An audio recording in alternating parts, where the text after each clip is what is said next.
ሰላም ጤና ይስጥልን። የተከበራችሁና የተወደዳችሁ የሰሞነኛ ቤተሰቦች እንደምን አላችሁ? የዕለቱን ወታደራዊ መረጃዎች ወደ እናንተ ለማድረስ ተገኝተናል። በኢራን አሜሪካና እስራኤል መካከል ያለው ግጭት ተባብሶ የቀጠለ ሲሆን ጦርነቱ ወደ ምድር ሊወርድ ይችላል እየተባለ ነው። አሜሪካ በሺዎች የሚቆጠሩ ወታደሮቿን ወደ መካከለኛው ምስራቅ በማስጠጋት ኢራን ላይ የእግረኛ ዘመቻ ለማድረግ እየተሰናዳች ሲሆን ኢራን በበኩሏ 1 ሚሊዮን ወታደሮችን ለእግረኛ ዘመቻ አዘጋጅቻለሁ ብላለች። በሌላ በኩል የአሜሪካው ፕሬዝዳንት ዶናልድ ትራምፕ በኢራን የኃይል መሰረተ ልማቶች ላይ ፈጽመዋለው ያሉትን ጥቃት ዳግመኛ ማራዘማቸውን ዛሬ ይፋ አድርጓል። ኢራን የአሜሪካ ባህር ኃይል የጀርባ አጥንት ነው የሚባልለትን F-18 ተዋጊ ጄት መታ መጣሏን ስትገልጽ አሜሪካ ጄቱ አልተመታብኝም እያለች ነው። እስራኤልና አሜሪካ በጋራ በፈጸሙት የአየር ድብደባ የኢራን አብዮታዊ ጥበቃ ዘብ የባህር ኃይል አዛዥ መገደላቸውም ተረጋግጧል። ላይክ፣ ሼር እና ሰብስክራይብ እያደረጋችሁ እስከ ፍጻሜው አብራችሁን ቆዩ እያለን አሁን በቀጥታ ወደ መረጃዎቻችን አለፍን። ታላቅ የምስራች ከሜሪት ፕሮፐርቲስ ለንግድ ሱቅ ፈላጊዎች በሙሉ እርሶ ይነግዱ እንጂ ትርፋማ የሚሆኑባቸውን አላያም ቢያከራዩአቸው አዋጭ የሆኑ የንግድ ሱቆችን በመሃል ተክለ ሃይማኖት ለሽያጭ ማቅረባችንን ስንገልጽ በታላቅ ደስታ ነው። ሜሪትስ ፕሮፐርቲ ከሰፊ ካሬ አማራጭ ጋር ከ14 ካሬ እስከ 40 ካሬ የንግድ ሱቆችን ከ3.8 ሚሊዮን ብር አጠቃላይ ክፍያ ጀምሮ እንዲሁም ቀድሞ ለሚመጡ ውስን ደንበኞች በ3 ወር ጊዜ ውስጥ የሚረከባቸውን ስራ ማላመጃ የንግድ ሱቆችን ከነጻ ስጦታ ጋር ይዘንሎት ቀርበናል። እንዲሁም የመኖሪያ አፓርትመንቶችን ለምትፈልጉ ውድ ደንበኞቻችን ሜሪትስ ፕሮፐርቲ አራዳ ፓርክ ፊት ለፊት ከባለ 1 እስከ ባለ 3 መኝታ አፓርትመንቶችን ከ30% ታላቅ ቅናሽ ጋር ይዘንሎት ቀርበናል። ታዲያ ይህ የማይደገም ዕድል ሳያመልጦ ከታች ባለው ስልክ ይደውሉ። ኢራን 1 ሚሊዮን ወታደር አዘጋጀች። ኒው አረብ እንደዘገበው ኢራን በአሜሪካ ሊሰነዘርባት የሚችለውን የምድር ወረራ ለመመከት 1 ሚሊዮን የሚጠጉ መደበኛ ወታደሮችንና በፍቃደኝነት የሚሳተፉ ታጣቂዎችን ማሰባሰቧን አስታውቃለች። ይህ ንቅናቄ የመጣው አሜሪካ ወደ መካከለኛው ምስራቅ ተጨማሪ የባህር ኃይል መርከቦችና የአየር ወለድ ክፍለ ጦሮችን እያስጠጋች ባለችበት ወቅት ሲሆን ኢራን ጦርነቱ ለአሜሪካ እጅግ አስከፊ እንደሚሆን አስጠንቅቃለች።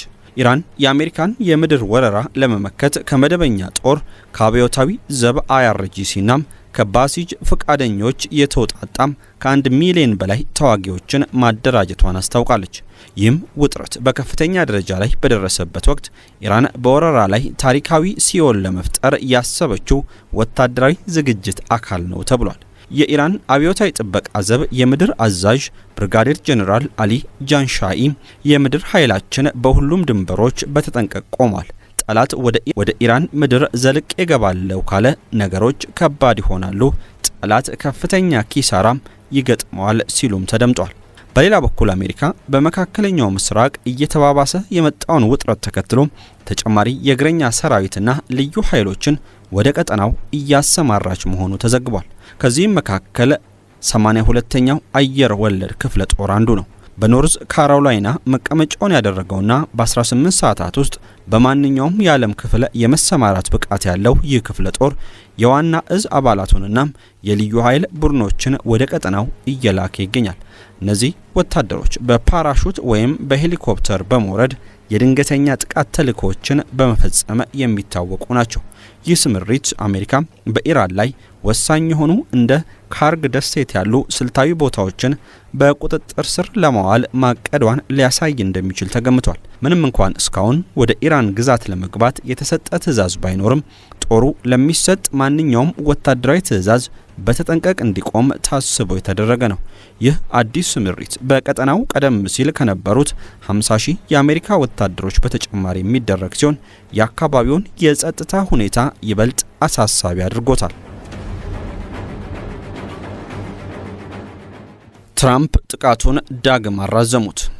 ፕሬዝዳንት ዶናልድ ትራምፕ በኢራን የኃይል መሰረተ ልማቶች ላይ ሊሰነዘር የነበረውን ጥቃት ለተጨማሪ 10 ቀናት ማለትም እስከ መጋቢት 28 ቀን 2018 ማራዘማቸውን አስታውቋል። የውሳኔ የተላለፈው ቀደም ሲል ለቴህራን ተሰጥቷት የነበረው የ48 ሰዓታትና የ5 ቀናት ገደብ ሊጠናቀቅ ጥቂት ጊዜ ሲቀረው ነው። ትራምፕ ጥቃቱን ለማዘግየት የወሰኑት ከኢራን መንግስት በቀረበላቸው ጥያቄ መሰረት እንደሆነና በሁለቱ ሀገራት መካከል እየተካሄደ ያለው ንግግር በጣም ጥሩና ውጤታማ በሆነ መንገድ እየቀጠለ መሆኑን ገልጿል። በተጨማሪም ትራምፕ ማራዘሚያውን ያደረጉት ኢራን 10 የነዳጅ ጫኝ መርከቦች በሆርሙዝ ወሽመጥ እንዲያልፉ በመፍቀዷ እንደሆነና ይህንንም እንደ መልካም አጋጣሚ እንደሚመለከቱት ገልጿል። ፕሬዝዳንቱ ኢራን የሆርሙዝ ወሽመጥን አሊያም ስትሬት ኦፍ ሆርሙዝ በአፋጣኝ እንድትከፍትና የኒውክሌር ማበልጸግ ሂደቷን እንድታቆም አስቀድመው አስጠንቅቀው ነበር። ቴህራን ይህንን ካላደረገች ግን የኃይል ማመንጫዎቿንና የኢነርጂ ተቋሞቿ እንዲጠፉ እንደሚደረጉ ዝቷል። ምንም እንኳን ትራምፕ ውጤታማ ውይይት እያደረግን ነው ቢሉም የኢራን ባለስልጣናት ግን የቀረበው የሰላም እቅድ አንድ ወገንና ፍትሃዊ ያልሆነ ነው በማለት ውይይት እየተደረገ መሆኑን አስተባብሏል። ዋሽንግተንና ቴህራን በቀጥታ ባይነጋገሩም እንደ ፓኪስታን፣ ግብጽና ቱርክ ያሉ ሀገራት በመልእክት ልውውጥ በሽምግልና እየተሳተፉ ይገኛሉ። በተለይም በኢስላማባድ ከፍተኛ ባለስልጣናት ስብሰባ ሊደረግ እንደሚችል ተገልጿል። የጥቃቱ መራዘም በዓለም አቀፍ የነዳጅ ገበያ ላይ የታየውን ከፍተኛ ዋጋ ጭማሪ ለጊዜው እንዲረጋጋ አድርጎታል። በአሁኑ ወቅት የአሜሪካ ጦር መሳሪያዎች በኢራን የኃይል ተቋማት ላይ ጥቃት ለመሰንዘር በተጠንቀቅ ላይ የሚገኙ ሲሆን ቀጣዩ እርምጃ በሚቀጥሉት ጥቂት ቀናት በሚደረገው ዲፕሎማሲያዊ ሂደት እንደሚመሰረትም ታውቋል። ሌላኛው የአሜሪካ ጄት ተመታ። የኢራን አብዮታዊ ጥበቃ ዘብ IRGCም የአሜሪካን F-18 ተዋጊ ጄት መቶ መጣሉን ገልጿል። ነገር ግን የአሜሪካ ማዕከላዊ እዝ ሴንትኮም ግን መረጃው ሐሰት መሆኑን አስታውቋል። የኢራን አብዮታዊ ዘብ በሀገሪቱ ደቡብ ምስራቅ ግዛት ቻባራ አቅራቢያ አዲስና ዘመናዊ በሆነ የአየር መከላከያ ስርዓት በመጠቀም የአሜሪካን F-18 ተዋጊ ጄት መቶ መጣሉንና አውሮፕላኑ በህንድ ውቅያኖስ ውስጥ መውደቁን ገልጿል። የኢራን መንግስታዊ መገናኛ ብዙሃንም ጥቃቱን የሚያሳይ ነው ያሉትን ተንቀሳቃሽ ምስል ለቋል። የአሜሪካ ማዕከላዊ እዝ ሴንትኮም በበኩሉ በሰጠው መግለጫም የኢራን መግለጫም ሐሰት መሆኑን አረጋግጧል። እስካሁን ድረስ ምንም አይነት የአሜሪካ ተዋጊ አውሮፕላን በኢራን እንዳልተመታ በኤክስ ገጹ ላይ ያሳውቋል። በኢራን በኩል የተለቀቀው ምስል አውሮፕላኑ መመታቱን በትክክል እንደሚያሳይ በገለልተኛ ወገን ባይረጋገጥም የተለያዩ የኢራን መገናኛ ብዙሃን ግን ምስሉን በማህበራዊ ሚዲያዎች ላይ እያጋሩት ነው። አንዳንድ መረጃዎች እንደሚጠቁሙት ይህ ክስተት በሁለቱ ሀገራት መካከል ካለው ወታደራዊ ፍጥጫ በተጨማሪ የፕሮፓጋንዳና የስነ ልቦና ጦርነት አካል ሊሆን እንደሚችል ይገመታል። በአሁኑ ወቅት በሁለቱ ሀገራት መካከል ያለው ውጥረት የቀጠለ ቢሆንም የአሜሪካ ጄት ስለመውደቋ የተሰራጨ ዜና በአሜሪካ በኩል በይፋ ውድቅ ተደርጓል። አሜሪካ ሰራሹ F-18 ተዋጊ ጄት በዓለም ላይ ካሉ እጅግ ስኬታማና ሁለገብ የጦር አውሮፕላኖች አንዱ ሲሆን በተለይም ለአሜሪካ ባህር ኃይል እንደ ጀርባ አጥንት ያገለግላል። 2 የጄኔራል ኤሌክትሪክ ሞተሮች ያሉት ሲሆን ከድምጽ ፍጥነት በ1.8 እጥፍ አሊያም ማክ 18 በላይ መብረርም ይችላል። የአሜሪካ ባህር ኃይል ቀስ በቀስ በF-35 እና ወደፊት በሚመጣው 6ኛው ትውልድ FA-XX ተዋጊ ጄት ለመተካት እየተሰራ ቢሆንም F-18 እስከ 2040ዎቹ ድረስ አገልግሎት እንደሚሰጥ ይጠበቃል። የኢራን ባህር ኃይል አዛዥ ተገደሉ። አሊሬዛ ታንግስሪ በደቡብ ኢራን በሚገኘው ባንድር አባስ በተባለ የባህር ወደብ ከተማ ውስጥ በተፈጸመ የአየር ጥቃት መገደላቸውን አስታውቃለች። ጥቃቱ የተፈጸመው ሐሙስ መጋቢት 26 ቀን 2026 ሌሊት 9 ሰዓት ላይ እንደሆነ ተገልጿል። ከአዛዡ በተጨማሪ የባህር ኃይሉ የደህንነት ዳይሬክቶሬት ኃላፊ የሆኑት ባህናም ራዛይና ሌሎች ከፍተኛ የባህር ኃይል አመራሮች በጥቃቱ መገደላቸውን የእስራኤል መከላከያ ኃይል IDF አረጋግጧል።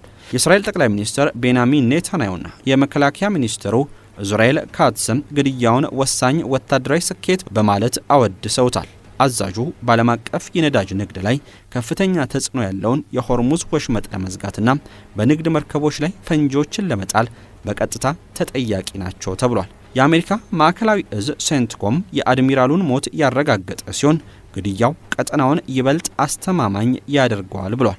የአሜሪካ ጦር ጸሐፊ ፒት ሄግዜስም አሁን ኢራን የባህር ኃይልም ሆነ የባህር ኃይል አዛዥ የላትም በማለት ንግግር አድርጓል። አሊሬዛ ታንግሳሪ ከ2018 ጀምሮ የኢራን አብዮታዊ ዘብ የባህር ኃይል በዋና አዛዥነት ሲመሩ የቆዩ ሲሆን ከዚያ በፊት ደግሞ ከ2010 ጀምሮ በምክትልነት አገልግለዋል። ታንግሳሪ ፈጣን የጦር ጀልባዎችን፣ ሰው አልባ አውሮፕላኖችንና የባህር ላይ ፈንጂዎችን በመጠቀም የኢራንን የባህር ኃይል አቅም በማጠናከር የሚታወቁ ጠንካራ መሪዎች መካከል ነበሩ። በንግድ መርከቦች ላይ ለሚፈጸሙ ጥቃቶችና ለሽብር ተግባራት ድጋፍ ይሰጣሉ በሚል በአሜሪካ የገንዘብ ሚኒስቴር ማዕቀብ ተጥሎባቸውም ነበር። ታላቅ የምስራች ከሜሪትስ ፕሮፐርቲስ ለንግድ ሱቅ ፈላጊዎች በሙሉ እርሶ ይነግዱ እንጂ ትርፋማ የሚሆኑባቸውን አለያም ቢያከራዩአቸው አዋጭ የሆኑ የንግድ ሱቆችን በመሃል ተክለ ሃይማኖት ለሽያጭ ማቅረባችንን ስንገልጽ በታላቅ ደስታ ነው። ሜሪትስ ፕሮፐርቲ ከሰፊ ካሬ አማራጭ ጋር ከ14 ካሬ እስከ 40 ካሬ የንግድ ሱቆችን ከ3.8 ሚሊዮን ብር አጠቃላይ ክፍያ ጀምሮ እንዲሁም ቀድሞ ለሚመጡ ውስን ደንበኞች በ3 ወር ጊዜ ውስጥ የሚረከባቸውን ስራ ማላመጃ የንግድ ሱቆችን ከነጻ ስጦታ ጋር ይዘንሎት ቀርበናል። እንዲሁም የመኖሪያ አፓርትመንቶችን ለምትፈልጉ ውድ ደንበኞቻችን ሜሪትስ ፕሮፐርቲ አራዳ ፓርክ ፊት ለፊት ከባለ 1 እስከ ባለ 3 መኝታ አፓርትመንቶችን ከ30% ታላቅ ቅናሽ ጋር ይዘንሎት ቀርበናል። ታዲያ ይህ የማይደገም ዕድል ሳያመልጦ ከታች ባለው ስልክ ይደውሉ።